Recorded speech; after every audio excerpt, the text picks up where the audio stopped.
Aquí comienza Pedro Ferriz de Con. En Central FM Equilibrio. Primera emisión. La revolución del intelecto. Les saludamos con gran entusiasmo, con muchísimo gusto, empezando aquí una semana en este lunes 7 de marzo del año 2022. Soy su amigo Pedro Ferriz de Con y a nombre de todo este equipo de trabajo les saludo, les agradezco. Estaremos transmitiendo, como siempre, a través de centralfmequilibrio.com, de nuestras aplicaciones en iOS y en Android, nuestros podcasts, y gracias por su preferencia en los podcasts, en Amazon, en Apple, en Google, Deezer, en iHeartRadio y en Spotify, y en nuestra querida red de estaciones hermanas, asociadas y afiliadas en la República Mexicana. Este pasado fin de semana, ya saben ustedes, todo lo vivido en Querétaro, que ha sido un oprobio para el país, para la sociedad mexicana, para la paz en nuestro querido México, y pensamos que también ha sido un acto de provocación inducido para todo lo que son los fines que se persiguen por la división de un México que esperamos entre todos poder otra vez volver a unir. Estamos con mucho entusiasmo empezando este programa y les tengo un resumen, lo más importante esta mañana. Estás escuchando a Pedro Ferriz de Con. Central FM Equilibrio. Resumen informativo. Ucrania. La crisis con Occidente. En una clara advertencia a la Organización del Tratado del Atlántico Norte, la OTAN, Vladimir Putin, el presidente de Rusia, amagó que consideraría como co-beligerante a cualquier país que intente imponer una zona de exclusión aérea en Ucrania. Aclara que no prevé introducir la ley marcial, que conduciría a una mayor represión política y de los medios de comunicación. Calificó las sanciones de Occidente en contra de Rusia con una declaración de guerra y culpó de todo directamente a los líderes ucranianos. Las personas en Rusia podrían enfrentar sentencias de prisión hasta de 15 años por difundir información que contradiga la postura oficial del gobierno de Vladimir Putin sobre la guerra en Ucrania. El Parlamento aprobó unánimemente una propuesta de ley que criminaliza la diseminación intencional de lo que Rusia calificó como reportes falsos. Estados Unidos está trabajando activamente en un acuerdo con Polonia para enviar a Ucrania aviones de guerra, según dice Antony Blinken, el secretario de Estado norteamericano en Moldavia. Aclara que no puede hablarse de plazos ahora, pero estos se irán definiendo conforme pasen los días. Volodymyr Zelensky, el presidente de Ucrania, hizo una petición desesperada de aviones para combatir a Rusia durante una videollamada con legisladores norteamericanos, según informa Chuck Schumer, líder de la mayoría en el Senado de los Estados Unidos, quien respondió que demócratas y republicanos trabajan juntos para concretar la ayuda de más de 10 mil millones de dólares en asistencia económica, humanitaria y de seguridad para el pueblo ucraniano. Rusia utilizó ya bombas de racimo antipersonal en contra de Ucrania, según acusa Jens Stoltenberg, el secretario general de la Organización del Tratado del Atlántico Norte, después de una reunión de ministros de Relaciones Exteriores. Rechazó establecer una zona de exclusión aérea sobre Ucrania, argumentando que habría riesgo de una guerra que se pudiera ampliar mucho más.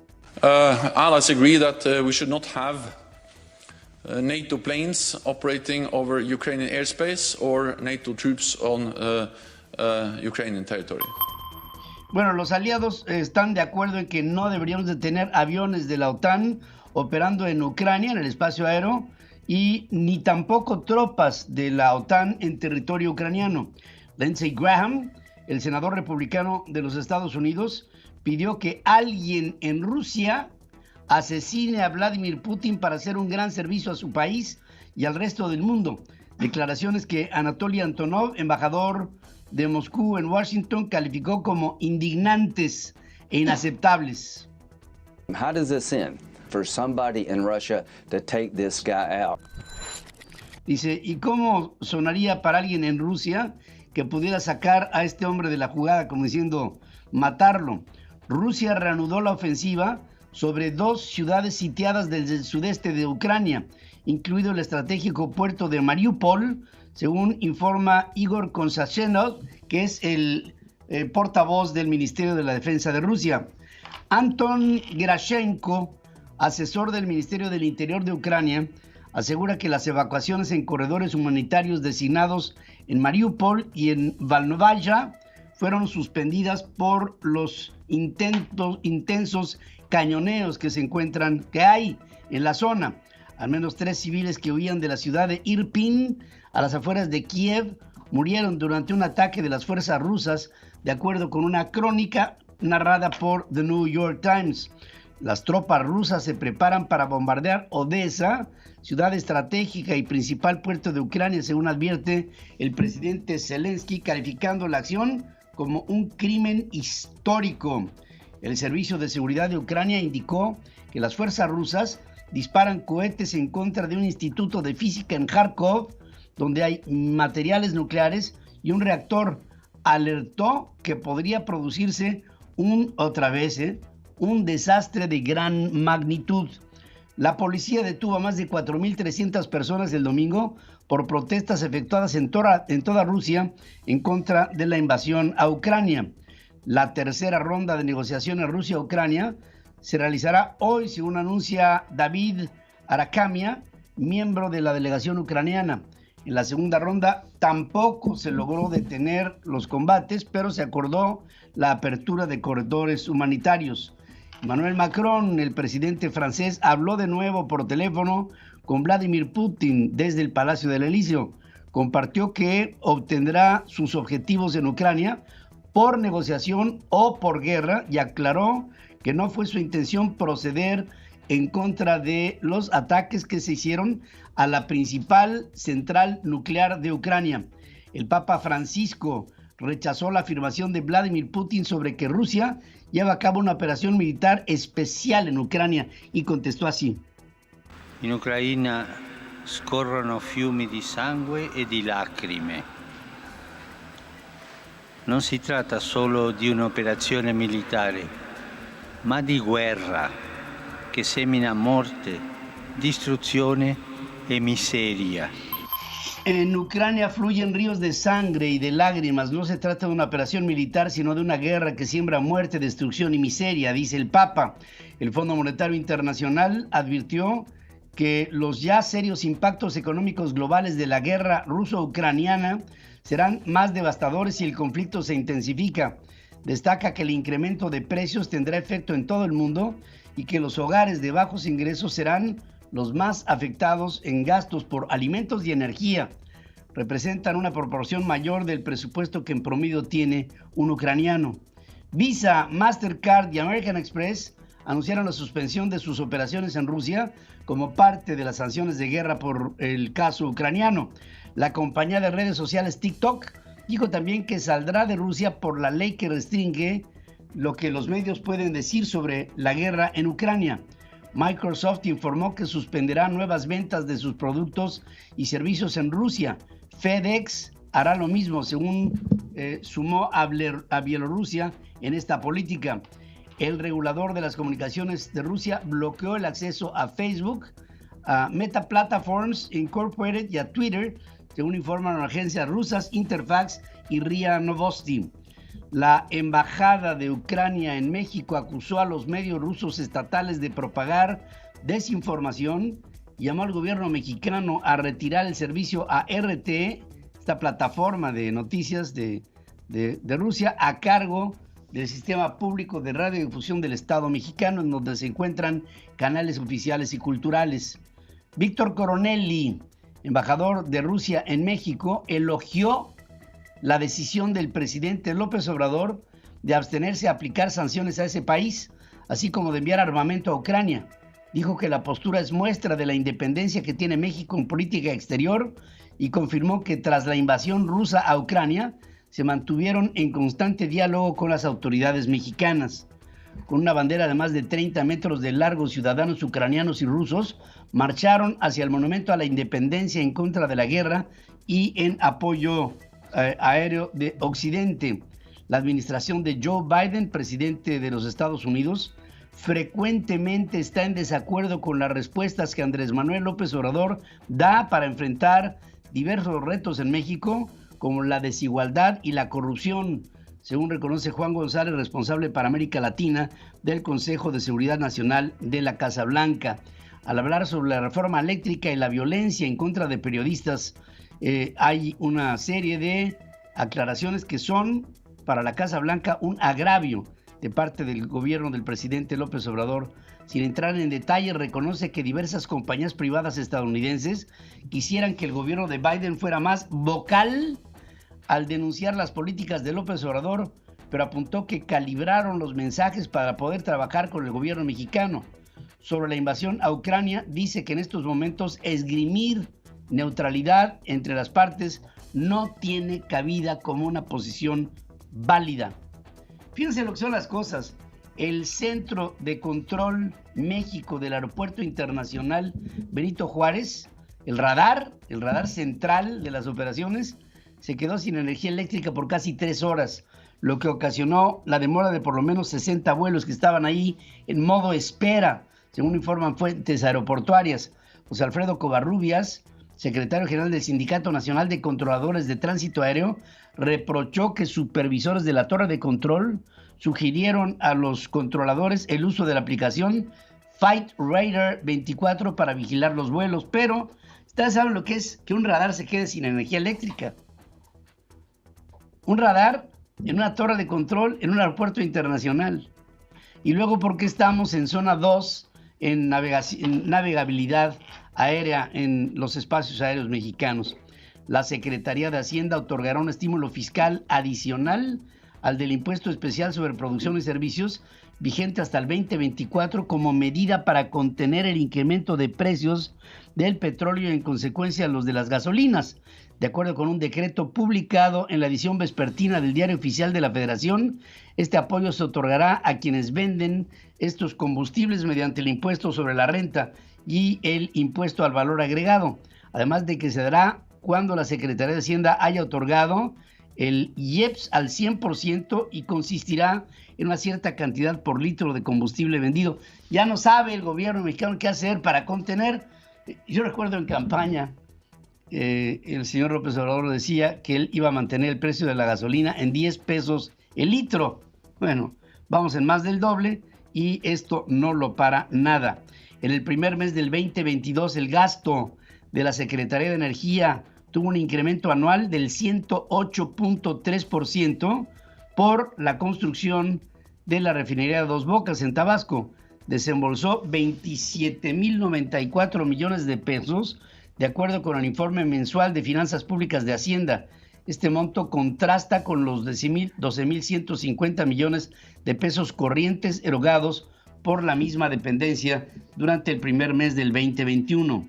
Alterar la ruta original del Tren Maya para que no pase por Campeche le va a costar al gobierno federal más de 4.600 millones de pesos. Fonatur adjudicó directamente a la constructora Mota Engil un contrato por 4.667 millones de pesos, IVA incluido, para diseñar y construir un libramiento de 18.3 kilómetros. Es una desgracia lo que está pasando con el Tren Maya y hasta este momento no podemos decir que hay un proyecto ejecutivo, llave en mano, para que el Tren Maya tenga una resolución feliz de este circuito que no tiene ni origen ni destino. Andrés Manuel López Obrador aseguró que solo se afectarán 100 hectáreas de selva en la construcción de 1.500 metros de Tren Maya. En redes sociales agregó que existe una campaña de pseudoambientalistas en su contra, pese a que se sembrarán árboles alrededor de las vías. Antes el presidente se reunió con el gobernador de Yucatán y con el presidente de la Asociación de Gobernadores de Acción Nacional. Al llegar a la base militar número 8 de Mérida, lo abordaron maestros y burócratas que le pidieron apoyo ante la iniciativa de la administración local de reformar la ley de pensiones del Instituto de Seguridad Social de los Trabajadores del Estado en Yucatán, pues esto les afectará en su retiro. El tren ligero del Servicio de Transportes Eléctricos opera desde el 22 de mayo del 2018 sin un sistema de ayuda a la explotación, el SAE, un conjunto de tecnologías que gestionan la operación de convoyes. La falta de este pone en riesgo la seguridad de cerca de 100,000 usuarios que a diario abordan los trenes del corredor férreo que va desde el metro Tasqueña a Xochimilco, explican fuentes del área de transportes de la capital de la República Mexicana. Pedro Ferriz de Con. En Central FM Equilibrio. Primera emisión. La revolución del intelecto. Bueno, para hacer frente a cualquier siniestro en el arranque de las operaciones del aeropuerto Felipe Ángeles, el gobierno pagó 2 pólizas por 161,5 millones de pesos para asegurar sus bienes patrimoniales en lo que resta del año. La cobertura de este seguro incluye incendios, fenómenos hidrometeorológicos, sismos, sabotajes, robo de vehículos. En caso de interrupción de actividades comerciales por estos fenómenos, la aseguradora debe garantizar lo necesario para reconstruir, reparar o reponer de manera rápida la parte o las partes de los bienes asegurados que hubieran sido dañados o destruidos. La empresa ganadora del contrato es Grupo Mexicano de Seguros, que ofreció 2 pólizas, una por 126 millones de pesos por un seguro integral de primer riesgo y todo riesgo, y otro por 12,5 millones por responsabilidad civil general de propietarios y o operadores del aeropuerto. Ambos costos son sin IVA. La falta de una adecuada estrategia comercial y de vocación como parte de un sistema metropolitano hacen del Aeropuerto Internacional de Toluca un espacio inviable y con infraestructura ociosa, historia que pudiera repetirse en el Aeropuerto Internacional Felipe Ángeles, según consideran expertos que hacen ahora análisis sobre la inminente ya puesta en operación de este proyecto sexenal. La cancelación del nuevo Aeropuerto Internacional de la Ciudad de México en Texcoco no fue un capricho de López Obrador, sino el resultado de un proceso de análisis que inauguró un nuevo paradigma bajo principios de honestidad, eficiencia y austeridad, dijo Javier Jiménez Espriu, exsecretario de Comunicaciones y Transportes, en su libro La cancelación, el pecado original de Andrés Manuel López Obrador. Hay gente que mejor debiera quedarse callada ante este tipo de explicaciones. Los requisitos del complemento carta-aporte pegará a la operación de la industria maquiladora y de manufactura de exportación, porque al menos en un 30% de los camiones que cruzan hacia y desde Estados Unidos podrían dejar de hacerlo, según dice el presidente del Consejo Nacional de la Industria Maquiladora y Manufacturera de Exportación, INDEX, agregando que transportistas y autoridad no están preparados para cumplir y supervisar todo lo que esto implica. Las inversiones en el país no se dan por mandato o por decreto. Estas se generan cuando hay condiciones y cuando hay incentivos, dice Antonio del Valle, presidente del Consejo Mexicano de Negocios, que está muy de cerca, muy de cerca al presidente de la República, pues para cuidar, me imagino, su patrimonio. La inversión en la primera infancia, entre 0 y 5 años, representa el 0.7% del PIB en México, que es la segunda inversión más baja en la población de 0 a 5 años en un país de América Latina, la segunda más baja en América Latina. Y México registra una de las tasas de participación laboral femenina más bajas en América Latina, no solo de la OCDE, sino de América Latina también, según dice la Red Acción Ciudadana Frente a la Pobreza.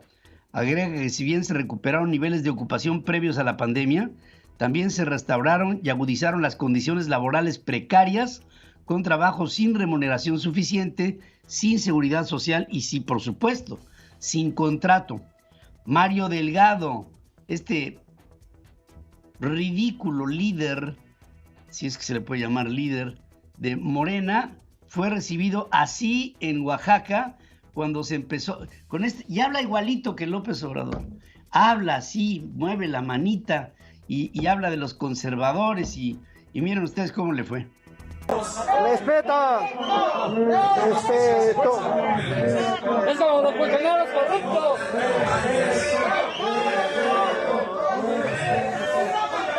A todos los medios. Ya lo corrieron de los bancos. Pero ustedes Ustedes no tienen nada que ver con esto que estamos comentando. Así como hay funcionarios corruptos igual. Durango y Aguascalientes. Se hacen campañas, ¿verdad? Pues así le fue a este pobre lidercito de pacotilla. La Ciudad de México pasa a semáforo verde el día de hoy para todas sus actividades públicas y privadas que podrán operar sin limitaciones, sin aforo u horario. Las medidas sanitarias de uso de cubrebocas se mantendrán. Sin embargo, Claudia Sheinbaum, jefe de gobierno, pedirá a la SEP y a las universidades y todas las instituciones educativas el regreso a actividades presenciales. Ya estamos en semáforo verde. Eso significa que se abren todas las actividades, todas, sin restricciones. Qué risueña es, ¿verdad? El feminismo es de izquierda, dice Claudia Sheinbaum. Óiganla. El movimiento feminista surgió de la izquierda, porque feminismo no se conjuga con conservadurismo, porque los derechos de las mujeres no se conjugan con la antidemocracia, porque los derechos de las mujeres no se conjugan con el autoritarismo, porque los derechos de las mujeres no se conjugan con la corrupción, porque los derechos de las mujeres no se conjugan con los privilegios de unos cuantos. ¿Qué empatía tiene esta mujer? Es una líder natural, se le nota. A leguas, según se informó, en el antiguo Palacio del Ayuntamiento, sin la presencia de Claudia Sheinbaum, habrá 3,000 mujeres policías el martes para las diversas manifestaciones que habrá de mujeres en el Día Internacional de la Mujer. La unidad del sistema para la carrera de las maestras y maestros de la SEP presentó ante la Fiscalía General de la República una denuncia en contra de la venta y falsificación de constancias de cursos extracurriculares. ¿Les suena raro? El Grupo Plural del Senado exigió la inmediata comparecencia de Alejandro Gertz Manero, fiscal general de la República. Germán Martínez opinó que el Senado debe dejar de mirar a otro lado de su responsabilidad, que es la de vigilar al fiscal. La demanda ocurre después de que se dieran a conocer conversaciones telefónicas interceptadas en las que el fiscal planea una estrategia en contra de un proyecto de sentencia de la Suprema Corte de Justicia de la Nación que dejaría en libertad a Alejandra Cuevas Morán, de 68 años, que Alejandro Gertz Manero primero quiso meter a la cárcel cuando no era fiscal general de la República. Nadie le hizo caso. Siendo fiscal, la metió a la cárcel y ahora quiere hacer todo para interferir en la Suprema Corte y que esta mujer no salga de la cárcel. Estos son los verdaderos temas que tenemos que estar viendo. Estos. Emilio Álvarez y Casa, integrante del Grupo Plural y expresidente de la Corte Interamericana de Derechos Humanos, pidió la renuncia de Gertz Manero. Se sumaron Jorge Triana, vicecoordinador del PAN en la Cámara de Diputados, Xóchitl Gálvez, senadora del panismo, y Jesús Zambrano, presidente nacional del PRD. El PAN en el Senado reprobó la conducta de Gertz Manero. En un pronunciamiento acusó que el fiscal general actuó con parcialidad, revanchismo, venganza y sacando ventaja de su cargo. Anunció que buscará que el funcionario comparezca y explique las filtraciones de estos hechos que así lo ponen en evidencia. Aparte de que despojó a la familia de su hermano, la despojó de todos los bienes que su hermano lícitamente le dejó a su pareja, que dice es que no era su esposa. No, nada más vivió con ella 30 años, pero no era su esposa. Alejandro Castillo Cuevas, uno de los hijos de Alejandra Cuevas, dijo que teme por la vida de su madre. Pidió la implementación de un operativo para su cuidado extremo en la cárcel. El crimen organizado utilizaba al menos 100 cámaras de videovigilancia remota para espiar a autoridades y grupos rivales en Reynosa, según informa la Secretaría de Seguridad Pública de Tamaulipas. ¿Se imaginan ustedes un grupo delincuencial que tenga la capacidad para poner 100 cámaras en una ciudad fronteriza? Escoltados por el ejército, habitantes desplazados por la violencia de las comunidades de Cieneguitas de Fernández y Guadalupe Victoria, en Jerez, Zacatecas, regresaron por sus pertenencias a sus casas. Hoy está programado el acompañamiento del ejército a otras 2 comunidades. Héctor Sosa, líder de la sección 34 del Sindicato Petrolero con sede en la Ciudad de México, le dio una cachetada a Francisco Flores Duarte, representante de Relaciones Laborales y Recursos Humanos de la Terminal de Almacenamiento y Reparto de Añil. Sosa es considerado cercano a Carlos Romero de Champs y aliado a Ricardo Aldana, actual dirigente nacional de este sindicato que sigue preso en una mafia del poder auspiciada por el presidente López. ¿Con quién? ¿Con quién, pendejo? ¿Con quién? Te voy a buscar y te voy a dar en tu madre. Sáquese a chingar a su madre. Respétenos, cabrón. No me graben nada. No me graben, dice, después se dio cuenta de lo que había pasado y por supuesto que se grabó. 26 heridos, varios de gravedad, es el saldo de enfrentamientos en gradas, cancha y exteriores del Estadio Corregidora de Querétaro. Los rijosos utilizaron de todo, palos, botellas, tubos, sillas como armas. Destrozaron incluso el alambrado que dividía a las gradas para perseguir a unas bandas con respecto de las otras, estas bandas de porras. Las fuerzas de seguridad no intervinieron. Aficionados que participaron en la riña dijeron que la barra de la Resistencia que apoya al equipo Gallos Blancos de Querétaro preparó la escalada en contra de integrantes de la barra 51 del Atlas de Guadalajara, equipos que jugaron el sábado un partido de la jornada 9 de la Liga MX. Un aficionado aseguró que todo fue producto de rivalidades entre miembros del crimen organizado. Explicó que el Beto, líder del Huachicol en la ciudad de San Juan del Río, en Querétaro, llevó a miembros de su banda para agredir, pues tiene una rivalidad con un integrante activo de la barra 51 del Atlas, presuntamente ligado con el cártel Jalisco Nueva Generación.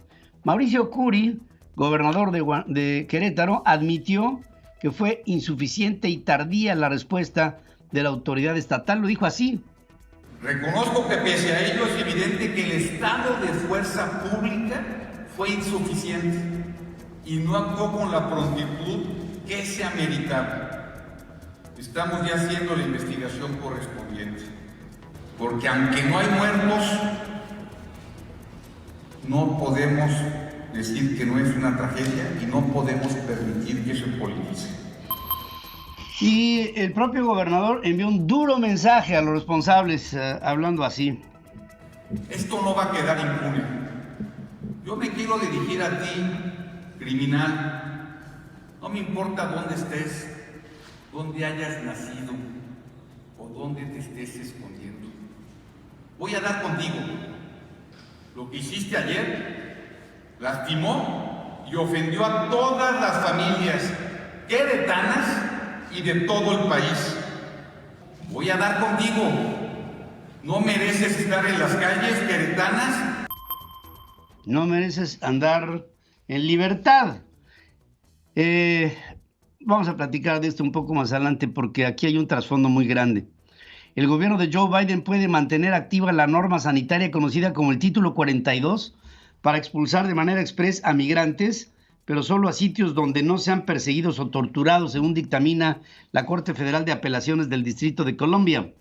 Funcionarios de Estados Unidos y Venezuela discutieron la posibilidad de aliviar las sanciones petroleras al país sudamericano, pero lograron pocos avances.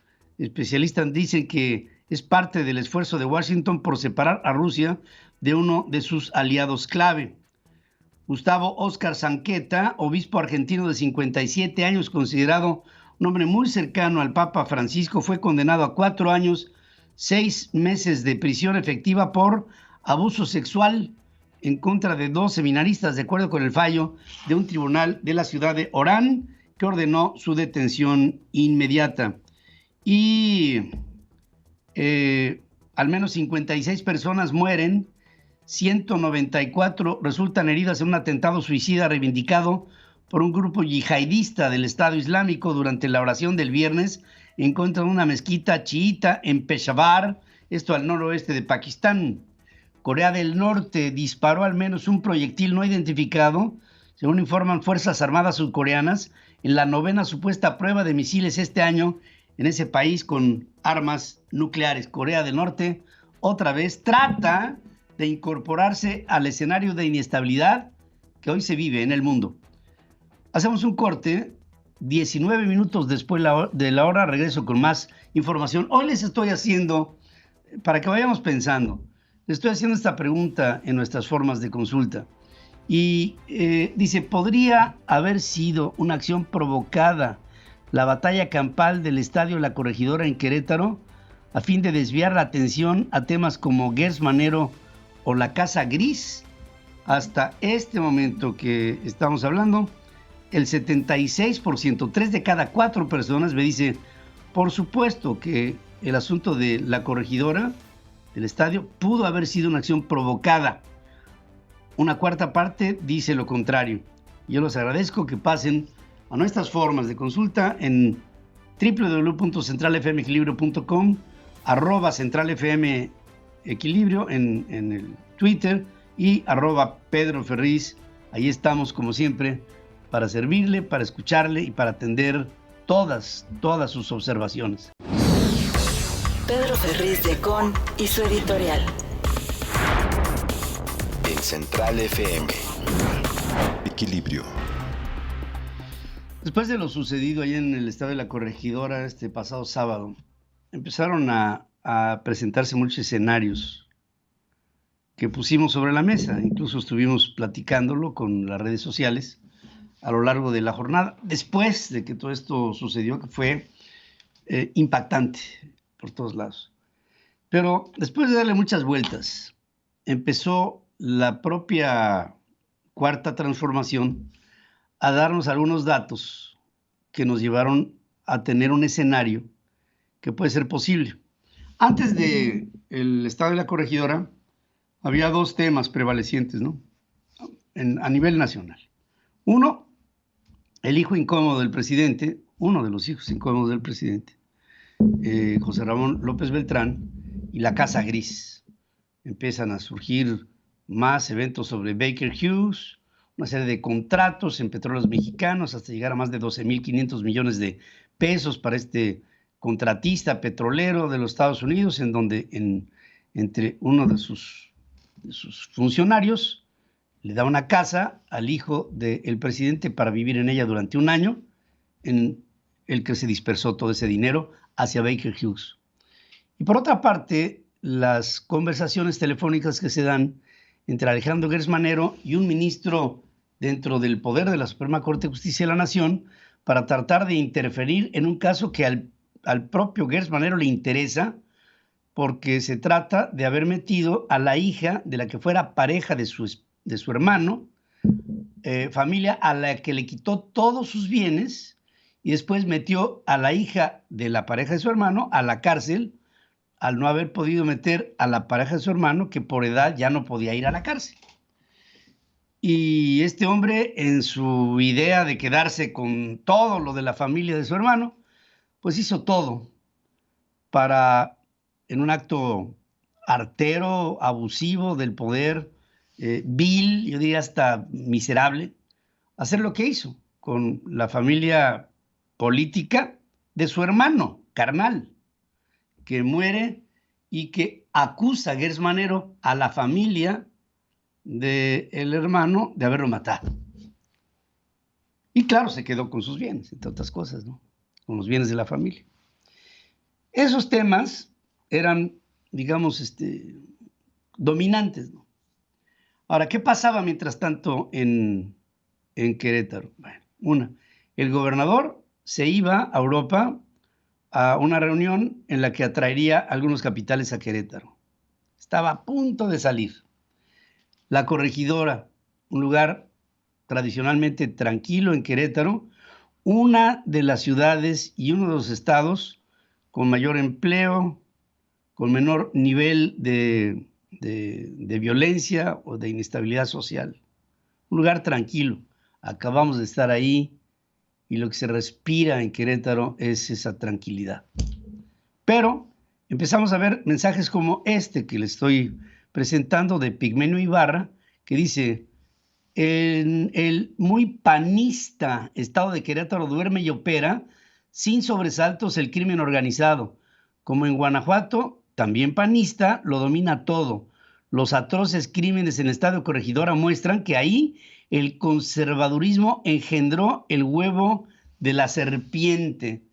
Dice ahí el Pigmenio Ibarra, un hombre perverso, asesor del presidente de la República, capaz de cualquier cosa.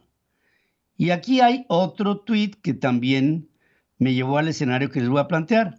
Desde hace muchos años, dice Pigmenio Ibarra, he sostenido que en estados gobernados por el PAN, como Querétaro y Guanajuato, la paz imperante era solo el resultado de que ahí, con la complicidad de los gobiernos estatales, los capos del crimen organizado instalaron su retaguardia.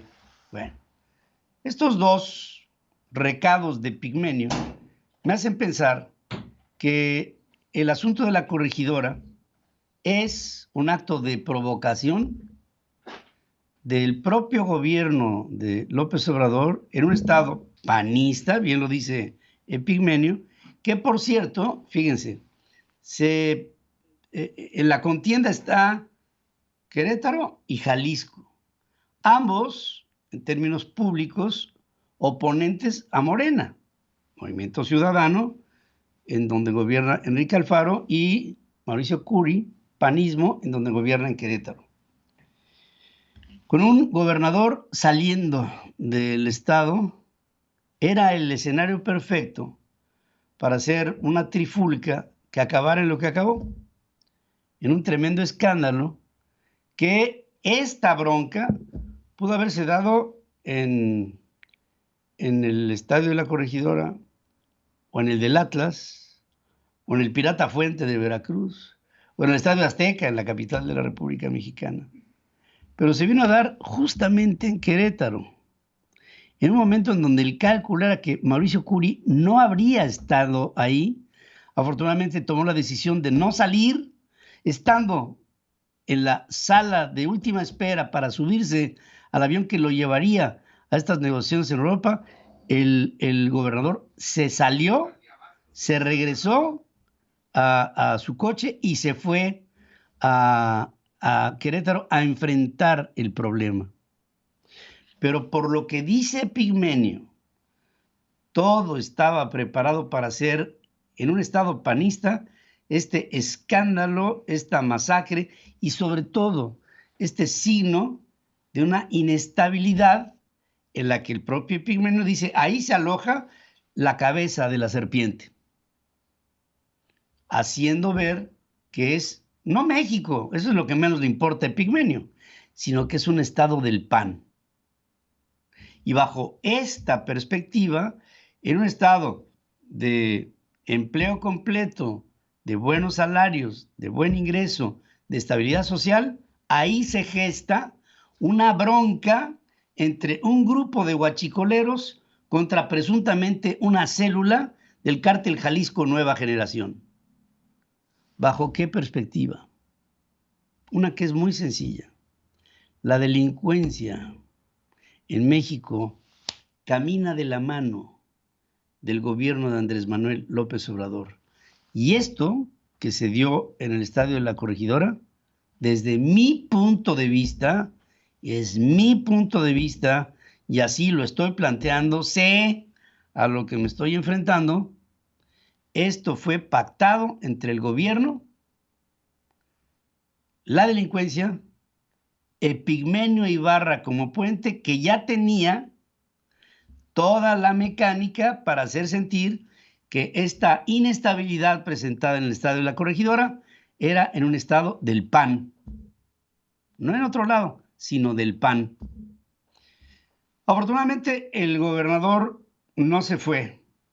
Afortunadamente, hasta este momento el reporte que tengo es que no ha habido muertos.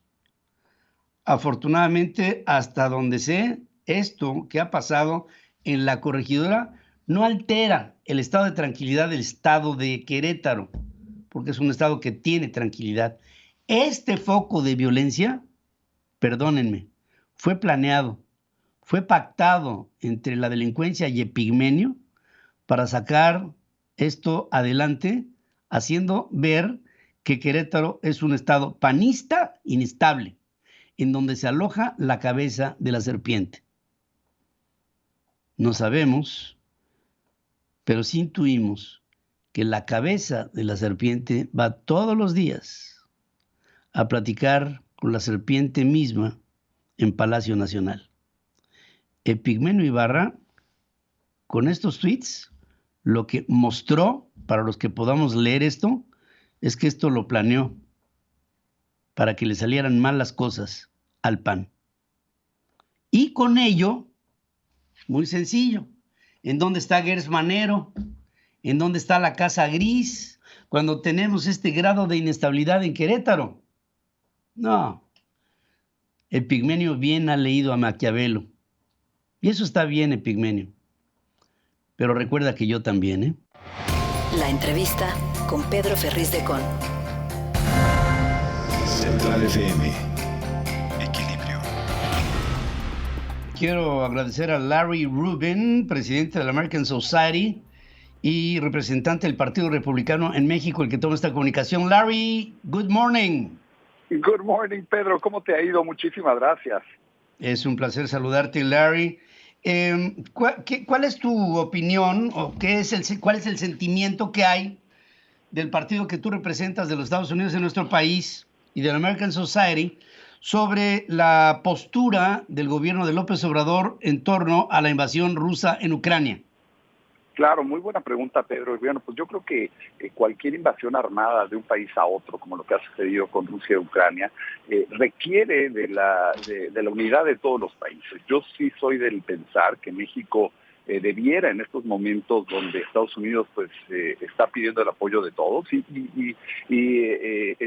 veamos algo de una forma. Esta no es una guerra de Estados Unidos, esto no tiene nada que ver con Estados Unidos, pero Estados Unidos siempre se ha encargado de promover la democracia a nivel mundial, ¿no? Entonces se está pidiéndole a todos los países amigos y a todos los países del mundo, como lo hicieron más de 140 naciones, pues que apoyemos los esfuerzos de un país pues prácticamente indefenso ante una de las potencias más grandes del mundo, que es Rusia, ¿no? Entonces yo sí pensaría que México sería uno de los primeros países de alzar la mano y decir: Estados Unidos, yo le entro a la coalición hacia la democracia y hacia proteger pues la soberanía de cada una de las naciones que existen en el mundo.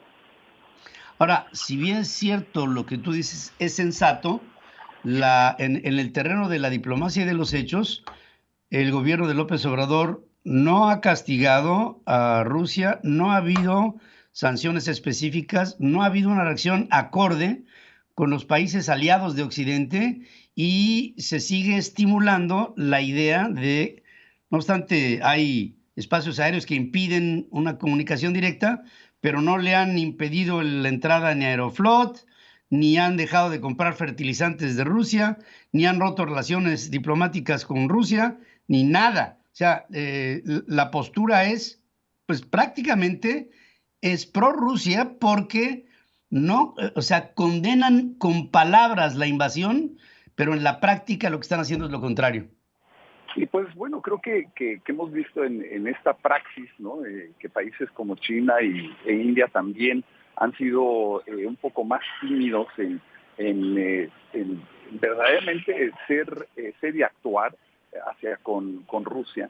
Decía el presidente López Obrador que era porque quería dejar un canal abierto. Yo no sé si el canal abierto sea la necesidad, porque Rusia claramente tiene ideas expansionistas sobre el territorio ucraniano y particularmente pues es un ejemplo para también otros países en el mundo que tengan este tipo de ideas de expandir su territorio pues a tierras que no les pertenecen, como hoy en día es Ucrania, pues un país libre y soberano, a fin de cuentas. Ahora, ha habido declaraciones ya más fuertes, como la de Bob Menéndez, este presidente del Comité de Relaciones Exteriores del Senado, que dice, a ver, que algún día en un escenario algún país invadiera a México, ¿qué pensaría México si el resto de los países aliados no obráramos en consecuencia sancionando al país invasor? Como encarnando lo que deben de estar sintiendo los ucranianos, pero en una posición extrema, un escenario en la que fuera México el invadido. Esto habla de la reacción política que hay en el Congreso norteamericano por la postura del gobierno de López Obrador, que creo que siendo aliado del TEMEC, que siendo aliado histórico de Occidente en muchas cosas, pues debía de tener una posición, desde el punto de vista de algunos, mucho más definida. Y sabes qué, Pedro, yo creo que en muchas ocasiones México pues no entra en sintonía necesariamente con la ideología de Estados Unidos y la realidad es que siendo vecinos, compartiendo tanto como tú dices, pues sería una oportunidad para demostrarle al país vecino pues que esta amistad y este interés mutuo pues se refleja también en acciones, ¿no? Y está Claro. bien pedirle a Estados Unidos que te apoyen cuanta cosa, pero si cuando el momento se pone difícil y Estados Unidos te dice ayudemos a un país que está siendo invadido, pues yo creo que la reacción debería de ser pues de apoyo total, ¿no? Porque aparte, pues resumiendo, no es una guerra que tiene que ver con Estados Unidos, sino que Estados Unidos viene promoviendo la democracia en todos los rincones del mundo, y creo que México, como tantos otros países, incluyendo a India y China, pues deberían de haberse unido a una coalición en contra de un país que está tratando de invadir a otro, ¿no? Claro.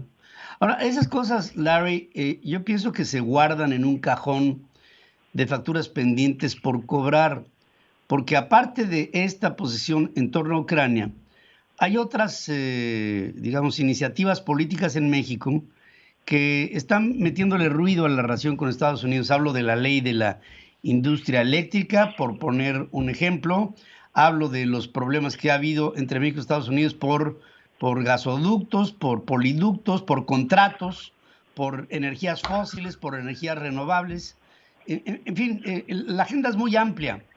Y creo que en algún momento esto podría ser, digamos, un factor de presión de los Estados Unidos para decirle a México, mira todas estas faltas, hemos tratado de construir puentes, pero lo que recibimos constantemente de tu gobierno es una respuesta negativa o no solidaria con lo que tienen que ser intereses comunes.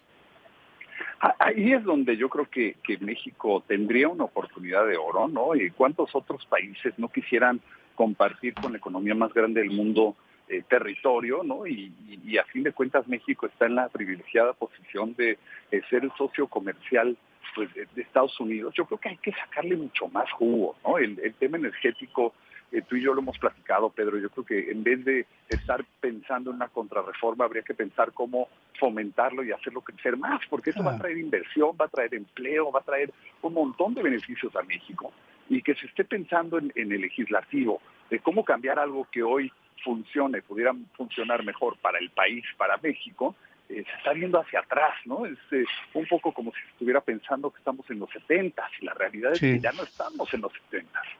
Sí, Larry, esto pienso, y te digo porque hay muchos mexicanos que pensaríamos que lo que en este momento México tendría que hacer es aprovechar esta situación tan desfavorable para el mundo para definir una postura aliada a los países de Occidente que reprueban los hechos y los actos de Vladimir Putin. Bueno, si el propio pueblo ruso lo reprocha, pues ¿por qué no lo tendríamos que hacer nosotros? Pero creo que el presidente va contracíclico, el presidente de México, con lo que tendría que ser una posición definida, determinada, aprovechable, porque después de todo, dicen que con los amigos en la cárcel, en la cama, en la adversidad, hay que estar con ellos, y yo sé que hay mexicanos que en este momento estaríamos votando porque hubiera una definición mucho más clara del gobierno del presidente López Obrador. Veremos qué es lo que sigue, Larry, pero por lo pronto te pido estemos en contacto porque esto se está moviendo rápido. Definitivamente, Pedro, y coincido contigo, creo que la respuesta tiene que ser firme. México ha sido un aliado y un amigo de Estados Unidos, y la verdad los vínculos con Rusia son tan pequeños, es más, casi inexistentes, que a México no solamente no le convendría, no se beneficia en absolutamente nada tener este vínculo abierto con Rusia, ¿no? Al contrario, yo pensaría que es una gran oportunidad para demostrarle a la potencia más grande del mundo, pues que siempre estaremos juntos y caminamos y corremos pues de la mano, ¿no? Que creo que eso es lo más importante. Claro, pues sí, se le olvida a López Obrador que la Rusia con la que está haciendo alianza, pues ya no es el socialismo que pudiera ser parte del eje del Foro de Sao Paulo. Estamos hablando de un país de oligarquías, estamos hablando de un país de monopolios, estamos hablando de un país polarizado, estamos hablando de una Rusia que es totalmente diferente a lo que fue la cabecera del Soviet Supremo, que son cosas absolutamente diferentes en el siglo XXI. Pero, pues pareciera que es una carta que quiere jugar el presidente de México con cierta sagacidad y en realidad lo está haciendo, y esto ya lo digo ya nada más yo, con una enorme torpeza. Larry Rubin. Y aparte Rusia, siendo un país que encarcela a su propia gente por opinar, ¿no? 13,000 personas desde febrero arrestadas y probablemente condenadas de 5 a 10 años en cárcel, ¿no? Entonces, una pena, Pedro, tienes toda la razón. Es una pena. Larry, te abrazo, querido amigo, y estamos en comunicación. Estamos en comunicación. Muchas gracias, Pedro. Un fuerte abrazo. Gracias también para ti, presidente de la American Society y también representante del Partido Republicano en México. Larry Rubin, un hombre que está y tiene opinión siempre cercana a los círculos políticos de la Unión Americana. La información internacional con Adriana Braniff desde Miami, Florida. Central FM. Equilibrio. Y estoy directamente en contacto con Adriana Braniff, nos tiene informes desde Miami, en la Florida. Te saludo, querida amiga. Buenos días, Pedro. Sí, estuvimos todo el fin de semana, evidentemente, siguiendo este conflicto en Ucrania, que cada vez se torna un poco más complicado porque vemos lo que sucede en Ucrania, pero no podemos ver lo que sucede en Rusia, por ejemplo, a raíz de esta nueva ley que impone Vladimir Putin para criminalizar a todos los periodistas que no dicen lo que él quiere que digan, y por eso hay algunos corresponsales de algunas, más bien de todas las estaciones o los medios de comunicación de Estados Unidos suspendieron todo lo que es la transmisión desde Rusia por este tema. Y bueno, mira lo que son las cosas. En Rusia, Vladimir Putin bloquea Facebook, bloquea Twitter, y en Facebook, en Estados Unidos, Facebook bloquea a un presidente cuando lo vimos con Donald Trump. Pero bueno, así las cosas en Rusia. Sigue el éxodo de refugiados. Este fin de semana llegó ya a 1,5 millones. La crisis humanitaria más grande de Europa desde que terminó la Guerra Mundial.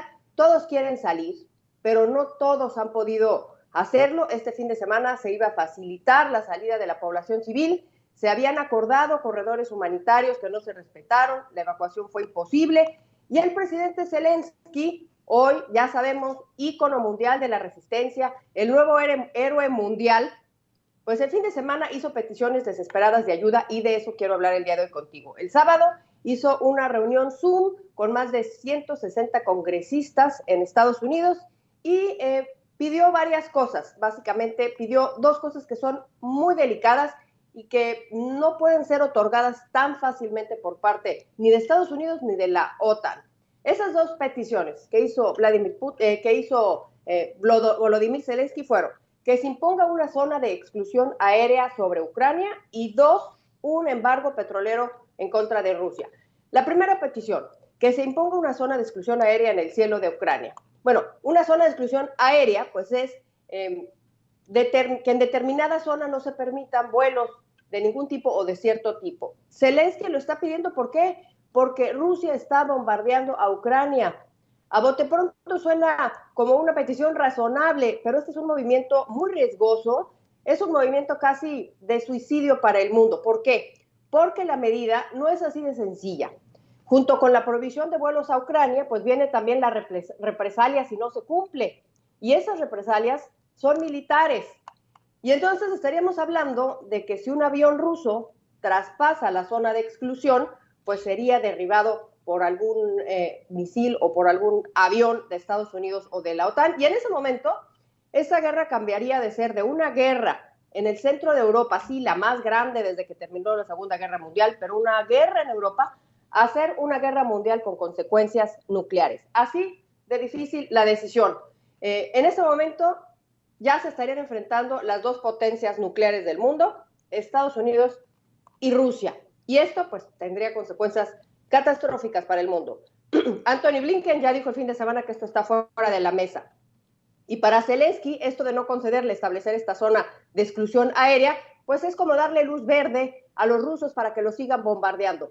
Y ante esta imposibilidad de que se le conceda este tipo de ayuda, pues lo que pide es que le den aviones para hacerlo él mismo. Dice, si no están dispuestos a cerrar el cielo, entonces denme los aviones.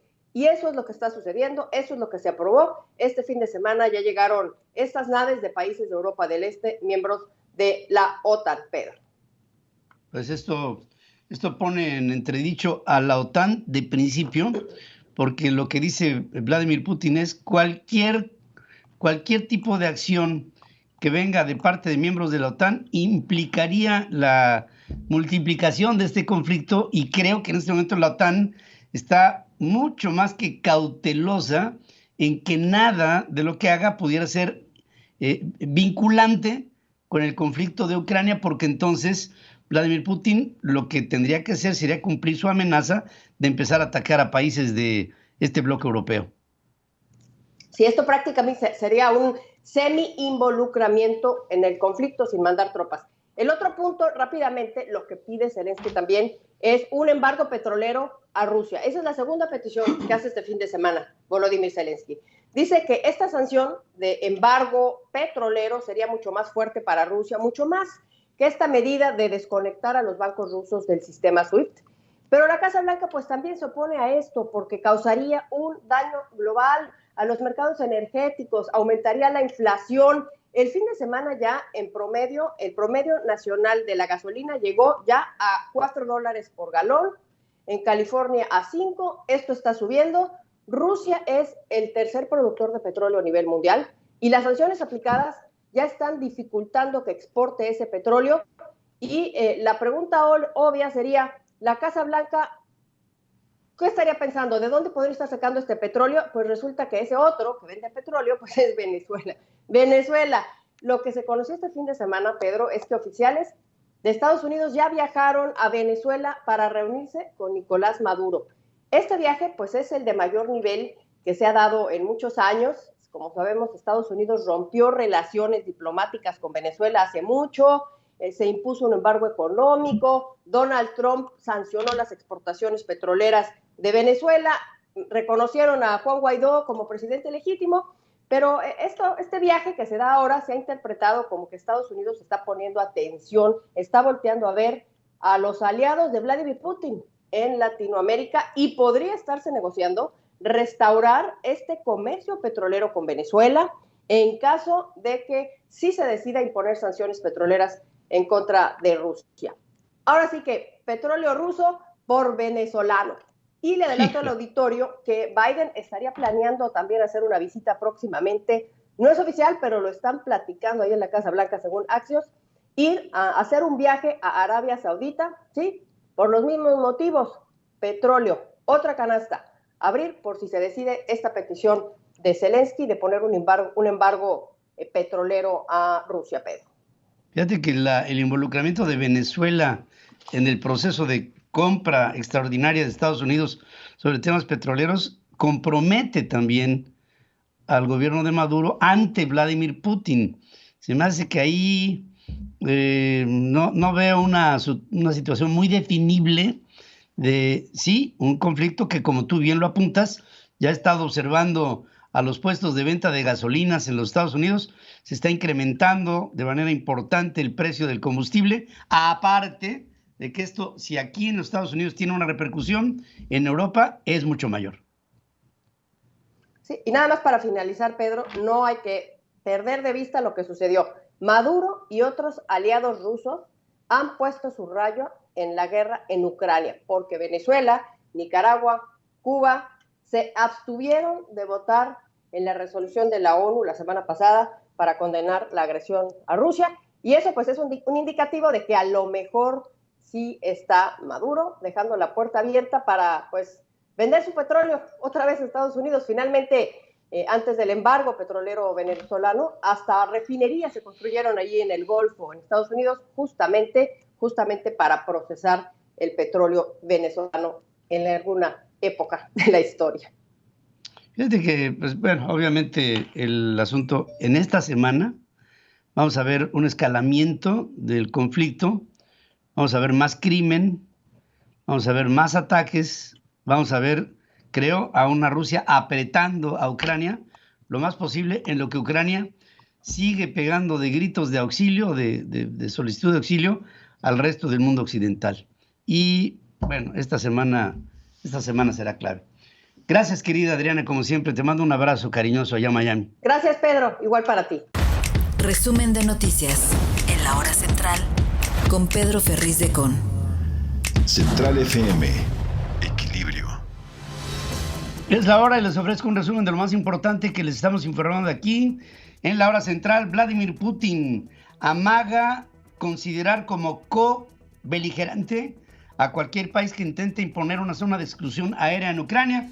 Ya Adriana Brani nos comentó ampliamente al respecto. El presidente de Rusia aclaró que no prevé introducir la ley marcial que conduciría a una mayor represión política y de los medios de comunicación. Ciudadanos rusos podrían enfrentar hasta 15 años de cárcel por difundir información que contradiga la postura oficial sobre la guerra que sostiene Rusia con Ucrania. Estados Unidos está trabajando activamente en un acuerdo con Polonia para enviar a Ucrania aviones de guerra, según afirma Antony Blinken, el secretario de Estado norteamericano. Volodymyr Zelensky, el presidente de Ucrania, pidió a Estados Unidos aviones para combatir a Rusia.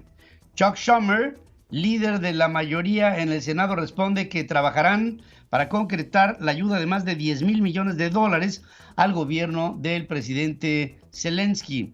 Rusia utilizó bombas de racimo antipersonal en contra de Ucrania, según acusa Jens Stoltenberg, el secretario general de la Organización del Tratado del Atlántico Norte, la OTAN.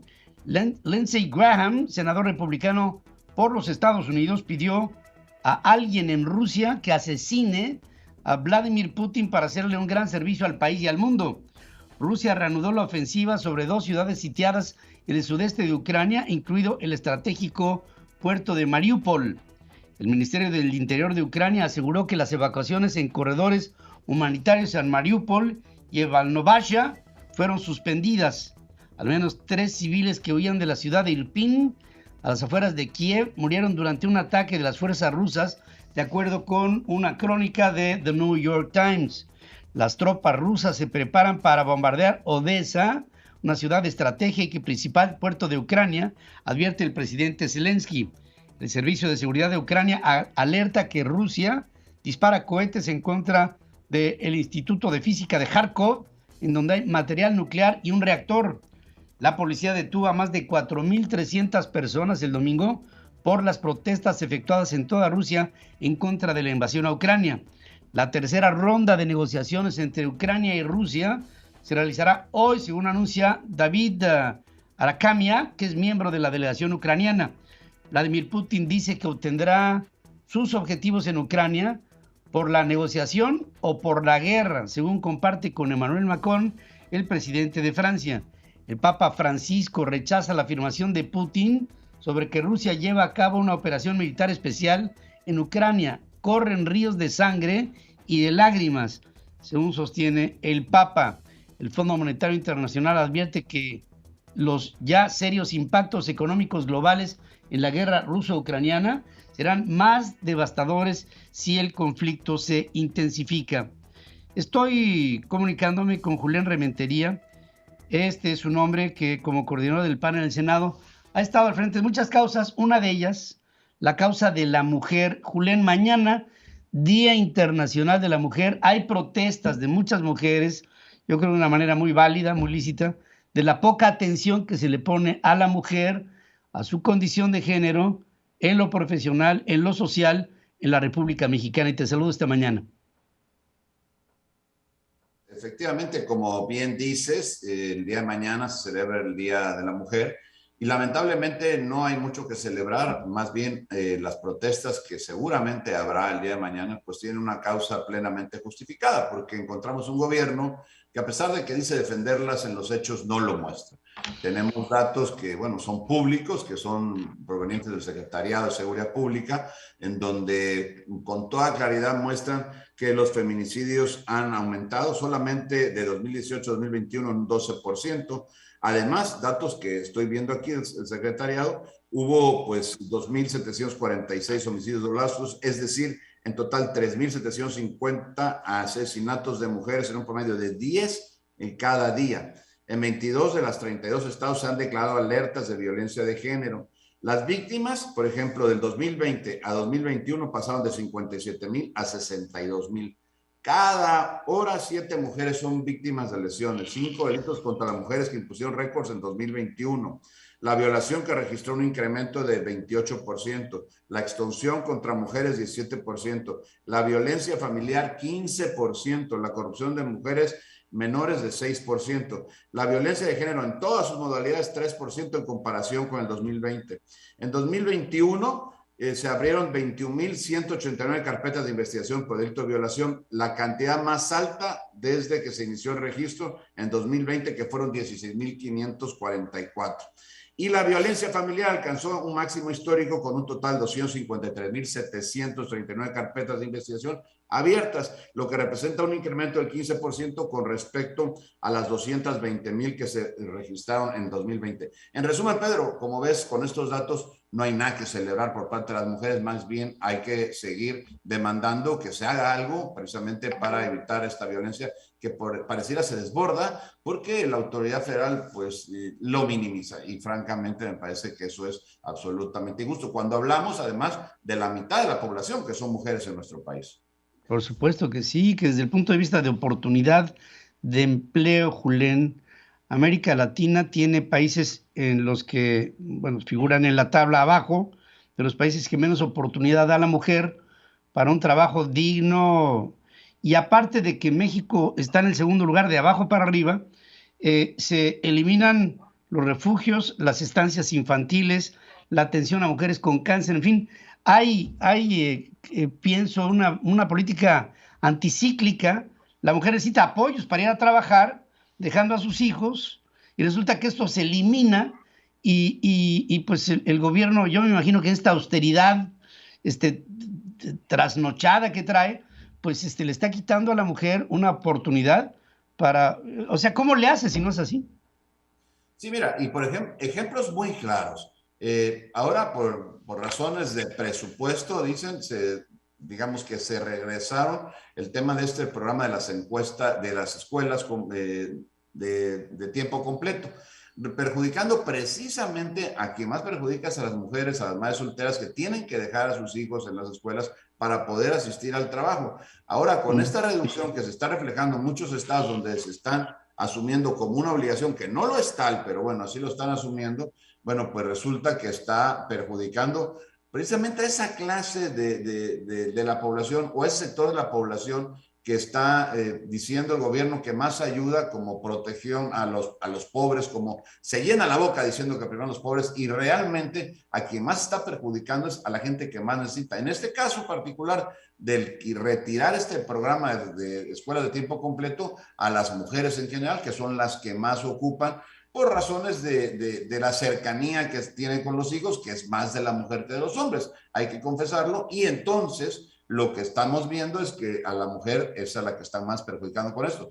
Pero además, esto de las estancias infantiles, yo recuerdo aquella arenga que hizo el presidente hoy cuando toma posesión el 1 de diciembre de 2018, donde decía que no iba a retirar las estancias infantiles, y ahí está, ya no existen.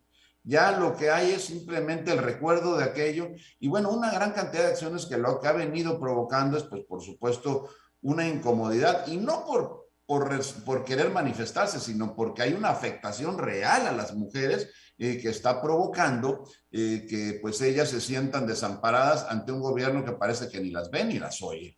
Sí, es así. Y bueno, el día de mañana habrá esta celebración.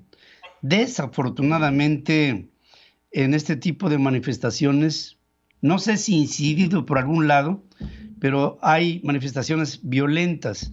Ha habido edificios que se han resguardado para evitar el que se haga vandalismo en ello y pienso, Julen, que esa no es una manifestación de la mujer agraviada, sino más bien esto, no sé por qué me late que viene por otro lado.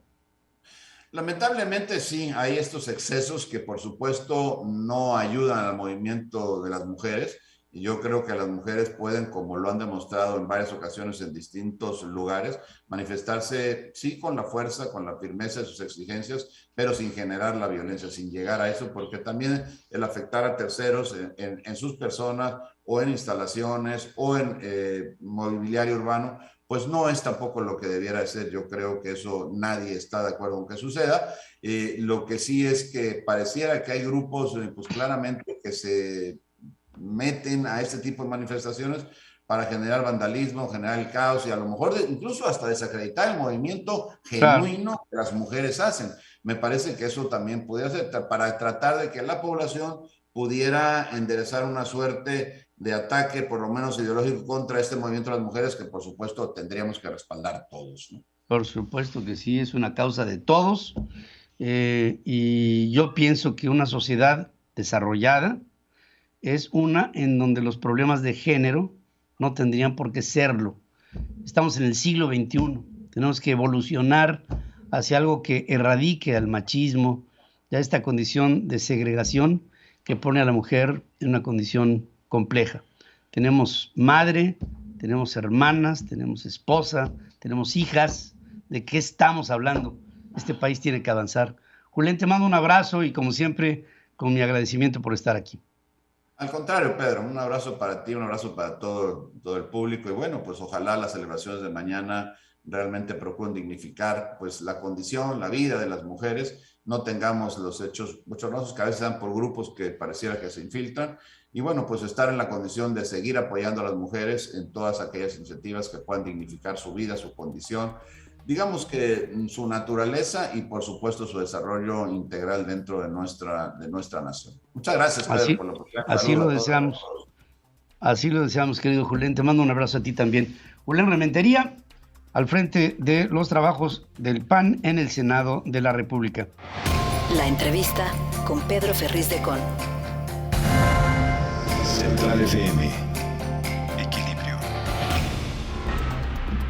Hemos venido siguiendo muy de cerca el proceso de adopción en nuestro país y se los digo porque he estado muy cerca con mi esposa de una organización que se llama BIFAC, que al principio cuando empezó a trabajar en esto hace 35 años era prácticamente imposible hacer una adopción en México. Ahora los procedimientos se están haciendo, no quiero decir fáciles, sino ágiles. Y Miguel Ángel Varela, diputado federal por el PAN, nos habla al respecto. Miguel Ángel, ¿cómo estás? Buenos días. Buenos días, mi querido Pedro, con el gusto de saludarte, saludar a todo tu auditorio desde mi estado Zacatecas, que es donde represento como diputado federal. ¿Qué me puedes decir sobre esta iniciativa para reducir de 60 a 30 días este procedimiento para decretar que un bebé puede ser adoptado? Claro que sí, mi querido Pedro. Pues primero decirte que esta ley es de la ley, esta iniciativa forma parte de la Ley General de los Derechos de las Niñas, Niños y Adolescentes, el artículo 30 bis, número 1, en materia de adopción. Te platico por qué esta iniciativa. No sé si tú recuerdes, mi querido Pedro, en octubre del 2020, acá en mi tierra, Tlaltenango, Zacatecas, cuando era alcalde, tuvimos un triste suceso de un bebé tirado en una caja de pizza. Dicho suceso fue noticia internacional y nosotros evidentemente por el desconocimiento se adopta a este bebé de manera digamos que empírica, se genera toda una serie de consternación. Miles de familias se comunicaron con nosotros, con un servidor, para hacer dicha adopción. Desconocíamos de la flagrancia que estábamos cometiendo y tuvo que ser entregado este bebé, obviamente, al DIF estatal de aquí de Zacatecas. Lamentablemente, por la burocracia y el elefante tan grande que se tiene en el tema de las adopciones, al día de hoy, 1 año y medio después de este suceso, este bebé sigue estando en esta orfanatorio, en esta, digamos que a disposición del DIF estatal. Por ello, ahora como diputado federal, el pasado jueves presenté esta iniciativa donde solicito que el Congreso apruebe la disminución de 60 días que ahorita se tienen para generar que un bebé pueda ser adoptado a 30 días. Esto va a permitir que sea obviamente menos tortuoso las solicitudes para poder adoptar un bebé. Tenemos el dato de que hay 30,000 menores, hablando de menores de 5 años a los primeros meses de vida, que se encuentran en guarderías, en hospicios y en DIF estatales u orfanatorios que no han sido adoptados, lamentablemente por los formatos de burocratización para poderlos adoptar. De aprobar esta medida, lo que vamos a hacer es, una vez aprobada, tendremos que darle un seguimiento a todos los congresos locales del país para que también en sus propios artículos y reglamentos los congresos aprueben dicha iniciativa. Destacar y recalcar, mi querido Pedro, que 24 de 32 entidades federativas están sujetas a los 60 días de adopción y los otros 8 entidades ni siquiera tienen una reglamentación al respecto. Entonces, lo que se trata es que de manera general, en las 32 entidades federativas podamos hacer una reglamentación adecuada para el tema de la adopción y podamos hacer que miles de parejas que desafortunadamente por alguna razón no pudieron procrear o no tienen la posibilidad de generar, de dar a luz a un bebé, pues puedan tener un hijo, y obviamente estos menores pues puedan tener una familia donde no se les prive de libertad, donde tengan educación y donde puedan tener una calidad de vida en su etapa de crecimiento y obviamente durante su vida. Entonces, a grandes rasgos, esta es la iniciativa que presentamos el pasado jueves 3 de marzo, mi querido Pedro. Pues esto, Miguel Ángel, yo pienso que es una iniciativa extraordinaria porque hay chavos que están esperando tener una vida buena. Yo entiendo que tiene que haber un proceso de revisión de la autoridad sobre la familia a la que va a llegar una persona adoptada. Tiene que haber un grado de bienestar, de estabilidad, de amor, que yo creo que es muy difícil de medir, pero finalmente medible, y que todo esto debiera de agilizar, más no aligerar, sino agilizar procedimientos que nos den la posibilidad de que estos niños se encuentren en un hogar, una vida presente y futura.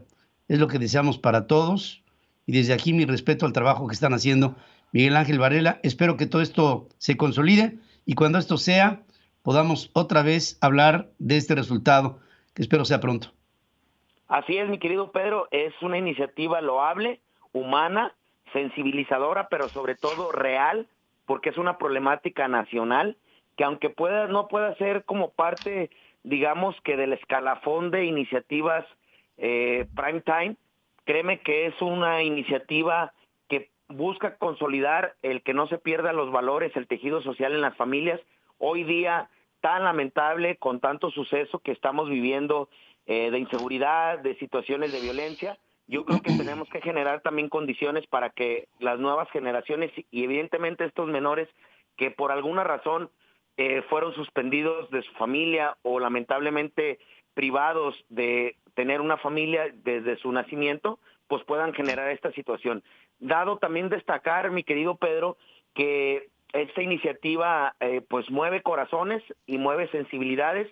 Yo el pasado jueves subí a tribuna con mi bebé recién nacido de 2 meses, 1 semana, y a mí me da tristeza que los legisladores de Morena, en vez de ver la sensibilización de la iniciativa, hicieron crítica por subir con mi bebé, cuando el artículo evidentemente 76 y 78 me permite, de esta misma ley general, me permite, siendo el padre por consentimiento, poder subir con mi bebé, que lo hice meramente por una situación de sensibilización y de entender que no se trata únicamente de exhibir y de exponer, en este caso, lo que fue mi bebé, sino que evidentemente qué mejor que todo bebé, que todo menor de edad pueda tener un hogar y pueda tener una familia donde salir adelante y donde evidentemente poder disfrutar de esta maravilla que es la vida y de este regalo que a final de cuentas es la familia. Esta maravilla que es la vida, una palabra hermosa, y la familia, querido amigo. Miguel Ángel Varela, diputado federal por el PAN, Zacatecas, te mando un abrazo y te agradezco esta iniciativa. esperamos pronto poder hablar de su consolidación. Gracias y buenos días. Igualmente, mi querido Pedro, feliz semana y bendiciones para todos. Un abrazo. También para ti, gracias. Roberto José Pacheco está con Pedro Ferriz de Con. Central FM. Equilibrio. Roberto José Pacheco conmigo. ¿Cómo va la estrategia de seguridad nacional? Si es que existe, mi Roberto, ¿cómo estás? Buenos días. Mi estimado Ferriz de Con, ¿qué tal? Te saludo con mucho gusto ya este inicio de semana. Bueno, ¿qué te puedo decir? Bueno, la secretaria de Seguridad Pública, Rosa Isela Rodríguez, pide a todas las fracciones parlamentarias del Congreso Federal que sean sensibles para que se puedan aprobar reformas pertinentes y los recursos que han sido congelados en las cuentas a la delincuencia organizada, pues sean liberados y sean reasignados precisamente para fortalecer la estructura, la infraestructura en torno a la seguridad pública. La funcionaria Pedro participó en un encuentro donde acudieron presidentes municipales de Morena aquí en la Ciudad de México. En este contexto, les anuncia que el presidente López Obrador ya autorizó que los recursos del Fondo de Aportaciones de Seguridad Pública que se da a los estados y municipios programados para el próximo año y para el 2024 se les adelante y se les pueda asignar y puedan ellos contar con los dineros necesarios para equiparar precisamente a las fuerzas públicas federales y también municipales. Escuchemos lo que dice Rosa Isela Rodríguez. Una pequeña modificación, pero que trascenderá a los municipios. ¿Qué necesitamos? Un cambio en los artículos de la ley en los que nos pueden ayudar las fracciones parlamentarias. Eso nos permitirá el refinanciamiento del FAS, es decir, adelantar a ustedes recursos para sus estados y municipios. ¿Cómo se haría? Ahí, en la misma ley que diga que tiene que ser para equipo, patrullas, uniformes, chalecos, cascos, radios, lo que ustedes acuerden con los estados. Lo curioso de este evento es que les pide Rosa Isela Rodríguez a los asistentes, a los presidentes municipales en su mayoría, que alzaran la mano si están de acuerdo. Pues claro, todo el mundo alza la mano, quiere los recursos y ojalá sean destinados precisamente para fortalecer su estructura en torno a la lucha contra la delincuencia organizada. Con estos aires de populismo, la funcionaria dice, Pedro, que la seguridad no tiene colores ni partidos, por lo que demanda a las fracciones parlamentarias en el Congreso Federal realizar los cambios pertinentes. En su discurso, en esta familia morenista de domingo, la secretaria de Seguridad Pública minimiza la violencia rampante que se ha vivido en Michoacán, Colima, Zacatecas y Guerrero. Y en contraste dice que los índices de asesinatos dolosos, secuestros y robos, entre otros, van a la baja. Pero, ¿y los feminicidios? ¿Qué pasó? Ni pío. ¿Y qué pasa con los asesinatos a los periodistas? Ni pío. Bueno, me llama la atención que la funcionaria pasó por alto, sin mencionar la masacre ocurrida en Michoacán que indignó a la sociedad mexicana. Pedro, sin lugar a dudas, que Rosa Isela Rodríguez es simplemente un alfil, es una pieza de ajedrez que se le maneja a su antojo. Pedro. Sí, así es. Además, no hay ninguna estrategia, no hay, bueno, lo estamos viendo, ¿no? Cada vez más hay una influencia directa de la delincuencia organizada, del narcotráfico en lo particular, en muchas de las actividades de lo que tendría que ser una gobernanza en México. Es así, es fuerte el aceptarlo, pero el gobierno pues tiene una gobernanza fallida y no me queda la menor duda. Te agradezco, mi querido amigo. Gracias y buenos días. Buenos días, Pedro. Pedro Ferriz Híjar y Pedro Ferriz de Con. Central FM. Equilibrio. Y estoy aquí con Pedro Ferriz Híjar, a quien saludo esta mañana. Querido, de lunes, ingeniero Pedro Ferriz de Con, todo muy bien, fuera de lo grave que lo que vimos este fin de semana en el estado de La Corregidora en Querétaro, en donde hasta el momento, hasta este instante, en donde el presidente de la República se refirió al caso, que ahorita te pongo qué fue lo que dijo, se confirma que no hay fallecidos por parte también del gobierno federal, como bien lo ha estado diciendo el gobernador del estado. Sí, suena Mauricio difícil Curi. pensarlo, ¿no? Porque ha habido algunos casos que nos han llegado de agresiones fuertes, imágenes muy fuertes. Digo, todo llevaría a la conclusión de que están muertos, pero afortunadamente hasta este momento, sé que hay 2 en estado muy grave, pero hasta este momento el reporte de tanto lo local como lo federal es ese. Es ese, correctamente. Y lo único que le llama la atención al presidente de la República es que se está manejando en un inicio la cifra de 17 muertos por medio de las redes sociales, ¿no? Porque era en el trending topic de las redes se manejaba la cifra de 17 y se le hace muy curioso que sean igual 17 los de Michoacán. Entonces dice, se repite mucho la cifra 17.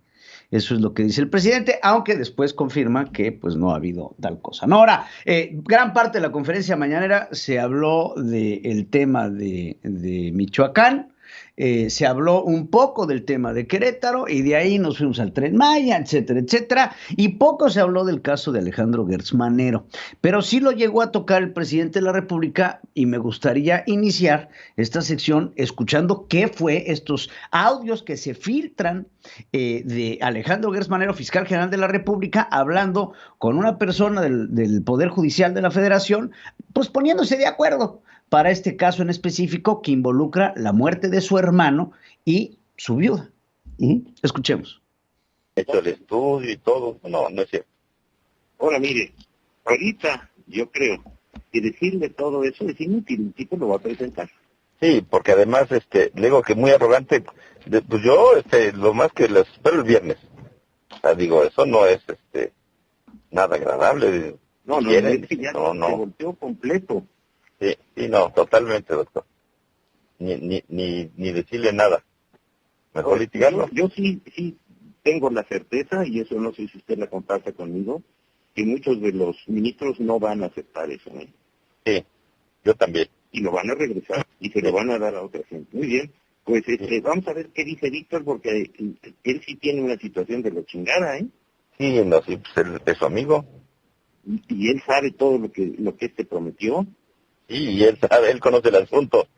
Y a él no le pueden tampoco decir cosas cuando él lo conoce. Uno de los conflictos más importantes que hay sobre esta llamada es el hecho de que Alejandro Gertz Manero tuvo acceso a esta carpeta como parte de las investigaciones a la que no tuvo acceso la otra parte. Entonces, aparte, se habla... a Gertz Manero no le correspondía el conocer de ese documento porque estaba en otro poder. Exactamente. Es un conflicto de intereses en donde Alejandro Gertz Manero está metiéndose, tomando ventaja de su posición y manipulando así lo que está sucediendo en este tema de este juicio que ha venido arrastrando a Alejandro Gertz Manero desde hace un tiempo, en donde los hijos de la víctima que hoy está encarcelada, que es la hija de la viuda de su hermano, vamos, con su complejidad, que está en la cárcel y que los hijos de esta, la que está presa, pues no han parado en su lucha por exigir justicia a lo que ellos ven como un atropello de un hombre como Alejandro Gertz Manero, que ha demostrado que se mete con todo en sus temas personales y que está yendo en contra de lo que la ley marca. Esto en cualquier otro país del mundo hubiera implicado la renuncia del fiscal inmediata desde el momento en que empezó a suscitarse el incidente sobre este tema tan personalísimo del fiscal general de la República. Hay que decir que cuando muere el hermano de Gertz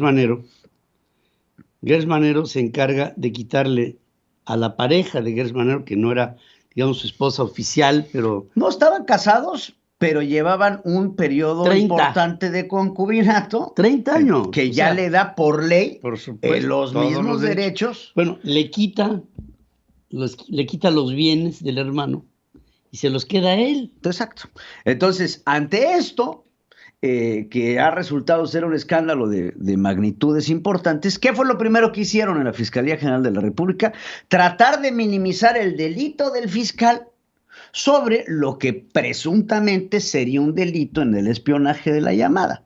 Entonces, buscar minimizar el delito mayor con de que me están espiando, pues de entrada, pues ahora sí que pues no friegues, ¿no? Y de seguida, pues hoy el presidente de la República se refiere al caso. Tuvo todo el fin de semana para meditar qué era lo que iba a decir en la conferencia mañanera, porque es evidente, esta pregunta tenía que salir en la conferencia mañanera. Viernes fue cuando se da a conocer la información, sí. Sábado y domingo un silencio total del presidente y hoy se tiene que enfrentar a los medios de comunicación para responder lo siguiente. Escuchemos al presidente. Pues dice contar con el apoyo de algunos otros ministros. No los escuché, pero sí tengo la información de lo básico y opino que tiene que resolver la Corte sobre este caso. Yo entiendo la situación personal, moral, humana del fiscal, porque se trata de un asunto vinculado pues con su hermano. Lo entiendo. Entonces él quiere que se haga justicia.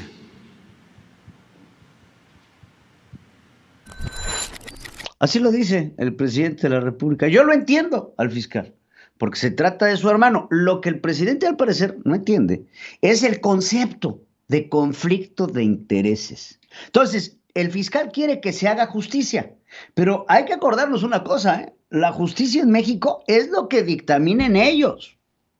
¿Qué quiere el fiscal? Pues quedarse con las propiedades de su hermano. ¿Tú crees? Mantener en prisión a la persona. Eso es justicia para Alejandro Gertz. Después de 30 años de haber vivido con un hombre, lo matas. Cuando que en realidad, fíjate, él estaba ya agonizante y lo que hace Gertz Manero es llevárselo a un hospital para ser atendido y ahí es en donde se muere. Ahí es donde se muere. Entonces, si alguien tendría de alguna suerte la culpabilidad, vamos a pensar que hubiera una culpa en esta muerte, pues es Gertz Manero. Pues sí. Ahora, creo que en términos prácticos es importante resaltar que Alejandro Gertz Manero no está aquí para imponer lo que él considera que sea justo.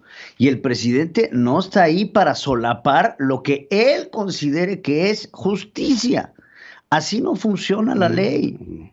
Y esto lo que estamos viendo es un presidente que sonsaca y que protege a un fiscal que se mete en las atribuciones de otro poder, que es el poder judicial, y que influye en las decisiones de los magistrados para mantener en prisión a una persona que es inocente. Inocente. Entonces, esto es gravísimo. El escándalo de Alejandro Gertz Manero debería de trascender en su renuncia inmediata. Y entonces el presidente dice, esto lo deben de resolver las Cortes. ¿Cómo lo van a resolver las Cortes? Pues positivo para Alejandro Gertz, porque no les conviene enemistarse. Ahora, el mismo Alejandro Gertz que le entregó al presidente un cheque sin fondos, que, bueno, vámonos atropello por atropello de los que ha cometido Alejandro Gertz Manero. El mismo Alejandro Gertz Manero, que cuando no era fiscal trató de meter a la cárcel a esta mujer y no pudo, porque decían los jueces que no había suficientes elementos para determinar su encarcelamiento. Exacto. Llega a ser fiscal y la mete a la cárcel. Ahora, el mismo que estuvo involucrado en el conflicto de las universidades, que entró a la celda de Rosario Robles a decirle o copelas o cuello. O sea, el mismo Alejandro Gertz Manero que una tras otra ha convertido una cantidad de tropelías dentro de la Fiscalía General de la República bajo la autorización y el cobijo del presidente de la República, que dice que lo resuelvan las Cortes, pero el que lo pone lo quita. ¿Quién pone al fiscal? El presidente de la República. Digo, hay una ratificación del Senado y demás, pero Alejandro Gertz Manero lo que tiene es una complicidad con el presidente desde que el presidente era jefe de gobierno del Distrito Federal, en donde Alejandro Gertz Manero ya era un incondicional de él, que inclusive después trabajó con Rosario Robles también en la Policía del Distrito Federal. Sí, entonces, pues fue su superpolicía. Sí. Y le reportaba a ella. Y después, pues bueno, pues ahí está Rosario Robles, ¿no? No hay que defender aquí a Rosario, pero pues sí hay que poner las cosas sobre la mesa del claro conflicto que hay. Ahora, sobre el tema de la corregidora. ¿De a quién le echó la culpa el presidente? Pues era lo que teníamos que esperar hoy en la conferencia mañanera, ¿no? ¿A quién va a responsabilizar? Y tengo que decir una cosa, habla bien del gobernador de Querétaro. Dice, Mauricio Curi ha demostrado que se ha metido hands in, que le ha metido todo, que ha estado en constante comunicación. Sin embargo, esto que sucedió es un resquicio del neoliberalismo. Escuchemos. Lo que hemos iniciado. Pero esto son resabios de los gobiernos neoliberales anteriores o de todo el periodo en que se apostó a la corrupción y a la impunidad. Yo creo que el presidente de la República no está enterado que durante todos estos resabios neoliberales, Querétaro siempre ha sido uno de los estados más seguros del país. Del país. Entonces, bien lo decías en tu editorial sobre estos tweets que pone don Epigmenio Ibarra. Se acusa solo. Se acusa solito Epigmenio Ibarra. Al principio, el escenario de que pudo haber sido esto una acción premeditada y pactada y pues una puesta en escena para desviar de otro tipo de temas, se sentía compleja. Después de los tweets de Epigmenio, no me queda la menor duda. Es que ahí es en donde viene. Epigmenio es el estratega del presidente en términos de disuasión de la comunicación. ¿Cuáles son los temas de los que queremos dejar de hablar? Del hijo, vive Dios. Ya no queremos el escándalo del hijo José Ramón López Beltrán y la Casa Gris. No queremos que este asunto de Alejandro Gertz Manero se convierta en mayores. Tenemos que dejar de hablar de lo que sucedió en Michoacán. Entonces, ¿qué es lo que tenemos que hacer? Pues el creador de las narcoseries se le ocurre, o por lo menos así lo acusa, este escándalo en donde lo que quiere pegarle es a dos estados, Jalisco, Movimiento Ciudadano, Querétaro, en donde tiene conflicto no solamente en la capital, sino en sus municipios aledaños, en donde siempre han acusado de que son gobernados por el PAN, y entonces es ahí donde está el problema. Con un gobernador que estaba a punto de salir de viaje. Y se regresó. Y se regresó, pero no estaba en sus cálculos que se regresara. Sí, no estaba en sus cálculos. Porque no lo estaba primero en sus cálculos, que podrían haber dicho es, ante la ausencia de Mauricio Curi. Sí, sí, o sea, claro. El escenario hay que acusar. Es perfecto. Es perfecto. Además, en algo que le pega a todo el mundo, el fútbol. Sí, pues es el escenario ideal. Porque si vemos el modus operandi de lo que fue esta golpiza, nos damos cuenta de que aquí los grupos que se agarraron a golpes son grupos expertos en este tipo de cosas. Fíjate, una cosa es que te agarres a trancazo un cuate. Órale, ya en el calor del aguardiente y la pasión y lo que tú quieras. Injustificable por cualquier forma, pero te lo agarras a trancazo. Pero ya después, encuerarlos. Los encueraron al 100. No les bajaron los pantalones, les quitaron todo. Y de ahí llegar a la humillación sexual y al golpe ya totalmente inconsciente. Estos son golpeadores profesionales. Son criminales. Son criminales profesionales. Sí. Echarle la culpa a las barras, echarle la culpa a Mikel Arreola, echarle la culpa. Y otra cosa que es importantísimo, ingeniero. ¿Quién le abrió la puerta a los golpeadores? La policía. Sí. No, ¿quién está caminando de la mano con el gobierno? La delincuencia organizada. La delincuencia organizada. Pero ese momento en el que abre la reja y ves que un policía le abre la reja a la barra para que se metan a los madrazos. Y otro policía hablando por teléfono, diciendo, no, haciéndose el güey. No pasa nada. Y te habla de que estos policías pues estaban en el asunto. Claro. ¿Por qué le abriste la puerta? Si estás viendo Lola y no tincas. Ahí está. Entonces, pues bueno. Gracias, querido. Polémico lo que sucedió. Por supuesto que sí. Y son capaces de causar lo que sea. Esa es la pregunta que se debe de hacer el auditorio. Órale, chance nos la estamos volando con lo que estamos diciendo. Nada más pregunten ustedes. ¿Los creen capaces? No. Sí. Hay un principio de Maquiavelo. El fin justifica los medios. Alejandro Reyes, los deportes. Central FM, Equilibrio. Y voy con Alex Reyes, que nos tiene como siempre el mundo de los deportes. Alex, te saludo esta mañana, empezando la semana. Hola Pedro, muy buenos días. Pues no hay mucho que agregarle en tema positivo al deporte, Pedro. Ha sido un fin de semana oscuro para el fútbol mexicano. Muchos están generalizando el deporte en México, pero está claramente enfocado al fútbol. Pero bueno, pues este es un problema que está mucho más enquistado de lo que quisiéramos imaginar, Pedro. No es la primera, no es la segunda, no es la tercera, no es la 10ª. Cientos de veces ha pasado y nadie se ha atrevido a poner un alto a lo que pasa en el fútbol. Es un tema muy difícil de entender, Pedro. Hoy, por supuesto, vemos lo que pasó en Querétaro y es una barbarie auténticamente. No podemos entender cómo hay seres humanos que tienen la capacidad de hacer lo que hicieron el fin de semana, pero si hace más de 30 años, 35 años, porque te acordarás que en los 80s, en CU, en una final América-Pumas, murieron, creo, si no me equivoco, 20 y tantas personas embestidas, y quizá no fue un caso de pleito, sino un sobrecupo, pero a partir de ahí, México ha tenido tantas opciones de poner un alto en el camino al fútbol y nadie se ha atrevido, no se han atrevido gobiernos, ni del PRI, ni del PAN, ni de ahora del presidente. Creo que se atreverán a meterse en un segmento tan poderoso como lo es el fútbol, por lo que mueve, por lo que representa, y hace unos segundos